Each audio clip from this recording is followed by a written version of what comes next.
An einem beliebigen Rechner die eigene Office-Umgebung aufrufen und kostenlos die wichtigsten Funktionen nutzen, das geht auch mit Microsoft Software. Hallo und herzlich willkommen zu den Tipps und Tricks rund um die optimale Nutzung digitaler Technik.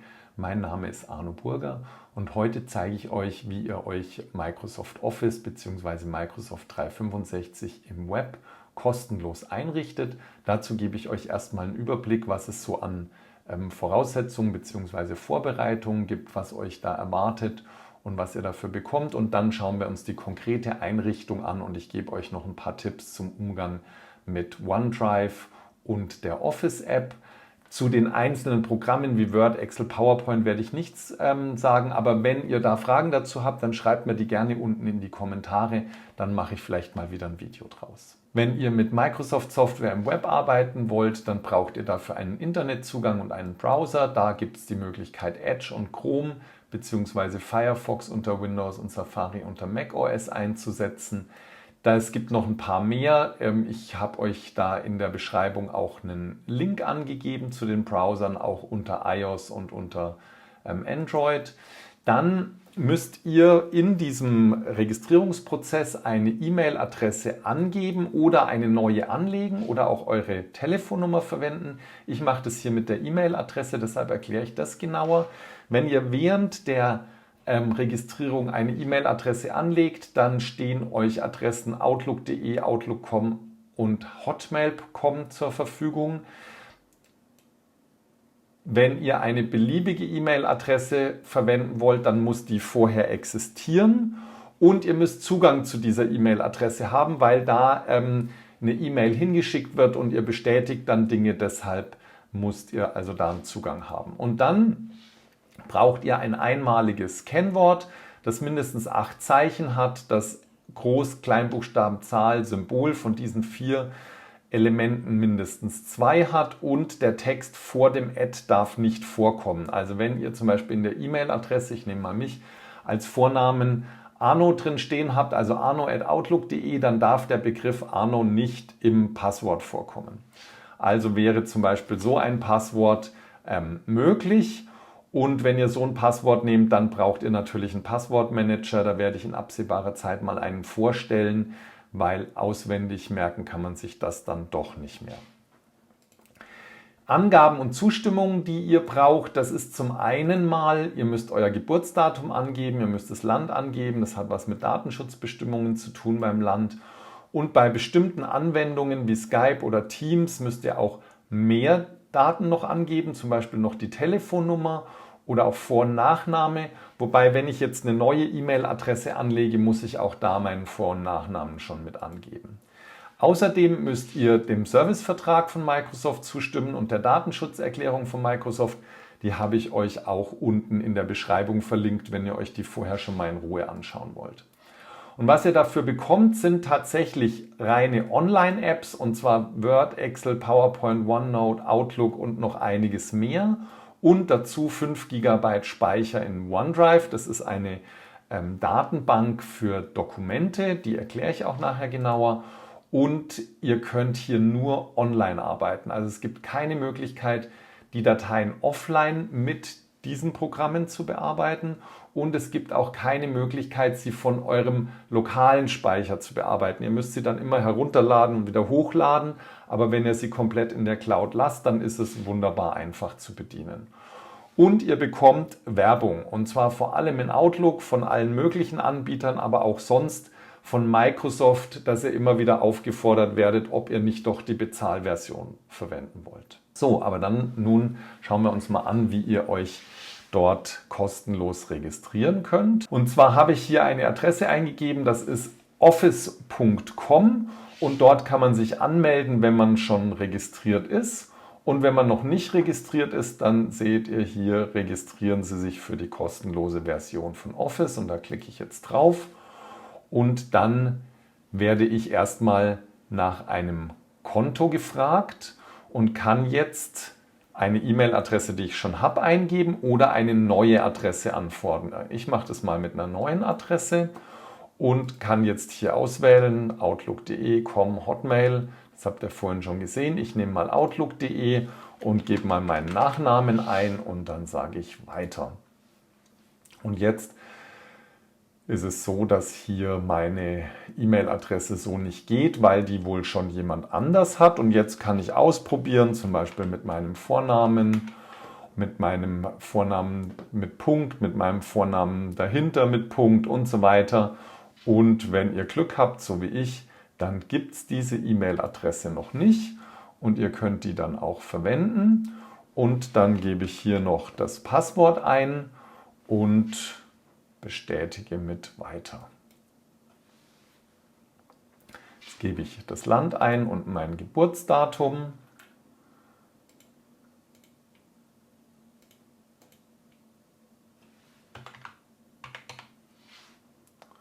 Und gehe dann auf Weiter.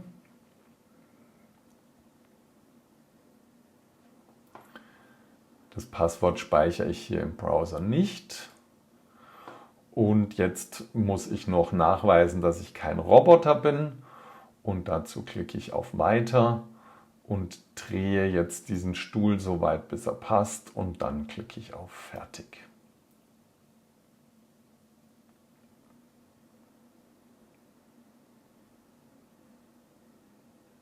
So, dann braucht es noch meinen Vornamen, weil ich eine neue E-Mail-Adresse verwende. Und ich möchte jetzt hier angemeldet bleiben. So, und beim ersten Mal bekommt er dann noch eben Hinweise. Ich hatte ja schon gesagt, Werbung zum Beispiel auf die Bezahlversion von Microsoft 365.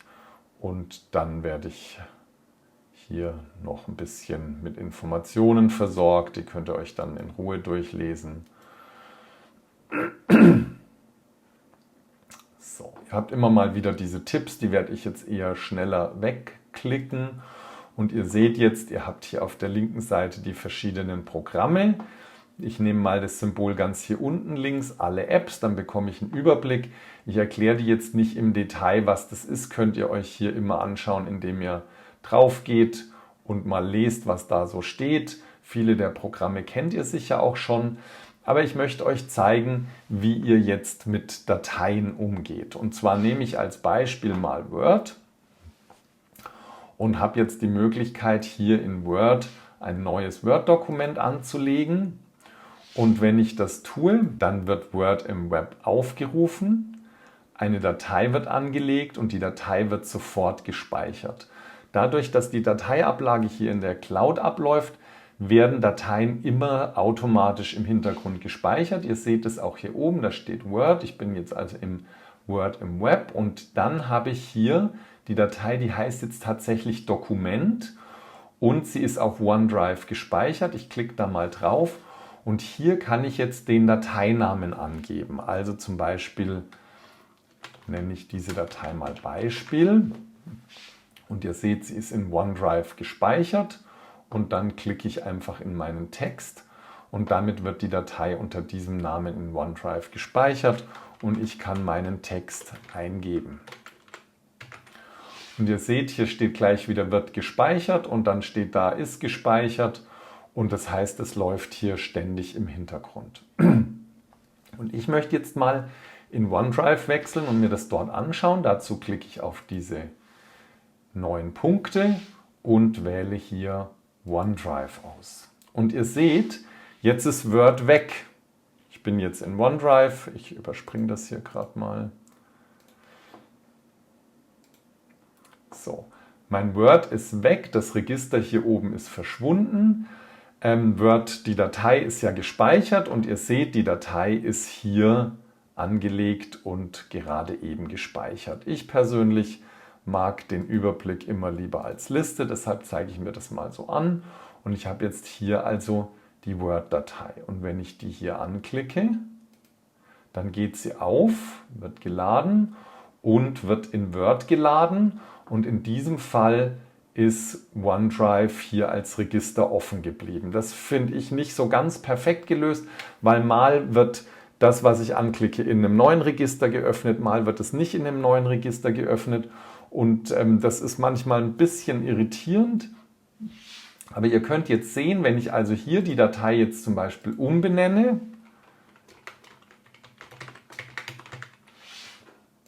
dann wird die Datei gespeichert und wenn ich jetzt mir das Ganze hier in OneDrive anschaue, dann seht ihr, auch hier ist der Dateiname jetzt geändert. Das heißt also, es wird wirklich ständig im Hintergrund neu gespeichert. Einen Vorteil, den dieses ständige Speichern im Hintergrund hat, ist, dass ihr euch jetzt für diese Datei entweder hier über die 3 Punkte oder auch über einen Rechtsklick auf die Datei den Versionsverlauf anzeigen lassen könnt. Das heißt, die Versionen werden gespeichert und hier in Word wird dann zunächst mal die aktuelle Version mit dem aktuellen Inhalt angezeigt. Und hier sehe ich die älteren Versionen, das ist im Moment eine, die wähle ich mal aus. Und dann wird mir der Inhalt dieser älteren Version angezeigt. Und ich könnte jetzt diese Version herunterladen. Da klicke ich auf Herunterladen, dann wird die in meinen Download-Ordner heruntergeladen. Oder ich kann auf Wiederherstellen klicken, dann wird die aktuelle Version durch diese ältere Version ersetzt. Und dann ist die ältere Version sozusagen wieder die aktuelle Version. Und nachdem die hier gerade verwendet wird, gibt es da noch eine Nachfrage. Ich schließe also die Version, die gerade geöffnet ist, noch und gehe auf Wiederherstellen. Und damit habe ich diesen älteren Stand wieder zum aktuellen Stand gemacht. Und ihr seht, die ist jetzt also wieder leer, also im Ursprungszustand. Dann gibt es noch eine wichtige Sache, wenn ihr die Datei nicht nur in der Cloud haben wollt, sondern die auch für euch verwenden, auf eurem Rechner, dann könnt ihr über Datei, Speichern unter, hier auch eine Kopie herunterladen. Und die wird dann hier auch in den Download-Ordner heruntergeladen. Und ihr seht, ich hatte die schon mal runtergeladen und nachdem im Dateisystem nicht 2 Dateien denselben Namen haben können, wird dann hier eine 1 dazugefügt. Das heißt, das kann ich wieder schließen. Dann möchte ich euch nun zum Schluss noch die sogenannte Office-App zeigen. Dazu mache ich mal hier Office im Web zu und gehe ins Startmenü und gebe mal Office ein und dann seht ihr, unter Windows 10 ist automatisch eine sogenannte Office-App installiert. Wenn ihr die aufruft, dann seht ihr, willkommen bei Office im Web. Man könnte auch hier das kostenlose Konto erstellen. Ich melde mich jetzt aber hier erstmal an. Das Konto, das wir gerade erstellt haben, ist ein Microsoft-Konto, kein Geschäfts- oder Schulkonto, sondern ein Microsoft-Konto. Ich melde mich jetzt also einmal an hier in der Office-App. Ihr seht, da kommen ähnliche Tipps wieder, die klicke ich jetzt erstmal weg. Ich möchte das an die Taskleiste anheften, dann habe ich es auch hier unten. Und das heißt, ich muss jetzt nicht erst den Browser öffnen und dann im Browser irgendwas machen, sondern ich kann hier direkt auf das Symbol für die Office-App klicken. Ich werde auch direkt angemeldet.